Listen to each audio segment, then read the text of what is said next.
Social media തുറന്ന മൊത്തം ഇപ്പൊ ട്രെൻഡിംഗ് ആയിട്ട് ഓടിക്കൊണ്ടിരിക്കുന്ന ഈ കാണുന്ന ലബൂബു ടോയ്സ് ആണല്ലോ അല്ലെ. ഹോങ്കോങ് ആർട്ടിസ്റ്റ് ആയ കൈസിൽ ലാങ് ദ മോൺസ്റ്റർ എന്നുള്ള തന്റെ സ്റ്റോറി സീരീസില് നോർഡിക് മിത്തോളജി പ്രകാരം ഉണ്ടാക്കിയെടുത്ത ഒരു ക്യാരക്ടർ ആയിട്ടാണ് ലബൂബു ആദ്യമായിട്ട് ഇൻട്രൊഡ്യൂസ് ചെയ്യപ്പെടുന്നത്. അതിനുശേഷം ചൈനീസ് കളക്റ്റീവ് ടോയ്സ് മാനുഫാക്ചേഴ്സ് ആയിട്ടുള്ള പോപ്മാർട്ടുമായി സഹകരിച്ചുകൊണ്ട് കൈസിൽ ലാങ് ആദ്യമായിട്ട് ലബൂബുവിന്റെ ഒരു മിനിയേച്ചർ ഉണ്ടാക്കുകയാണ് ചെയ്തത്. ആദ്യ കാലഘട്ടങ്ങളിൽ കാര്യമായിട്ടുള്ള സെയിൽ നടന്നില്ലെങ്കിൽ പോലും സോഷ്യൽ മീഡിയയിൽ ട്രെൻഡ് ആയതിനു ശേഷം ഒരു ദിവസത്തെ വരുമാനം ഏകദേശം 1.6 ബില്യൺ USD വരെ പോപ്മാർട്ടിന് കൈവരിക്കാൻ സാധിച്ചിട്ടുണ്ട്.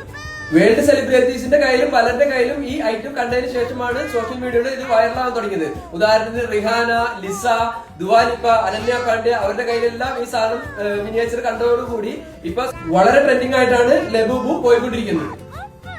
ലബൂബു ടോയ്സ് പല കളറിലും പല സൈസിലും അവൈലബിൾ ആണെങ്കിൽ പോലും ഈ പോപ്പ് മാർട്ടിന്റെ പ്രത്യേകത എന്ന് പറഞ്ഞാൽ അവരുടെ ടോയ്സ് വിതരണം ചെയ്യുന്നത് സാധാരണ ബ്ലൈൻഡ് ബോക്സുകളിൽ പാക്ക് ചെയ്തുകൊണ്ടായിരിക്കും. അതുകൊണ്ട് ഏത് തരത്തിലുള്ള ലബൂബു ആണ് അല്ലെങ്കിൽ ഏത് കളറിലുള്ള ലബൂബു ആണ് നമുക്ക് കിട്ടുന്നത് എന്നുള്ളത് ഇത് വാങ്ങി പൊട്ടിച്ചതിന് ശേഷം മാത്രമാണ് സാധാരണ ഇതിൽ നമുക്ക് മനസ്സിലാവുള്ളൂ.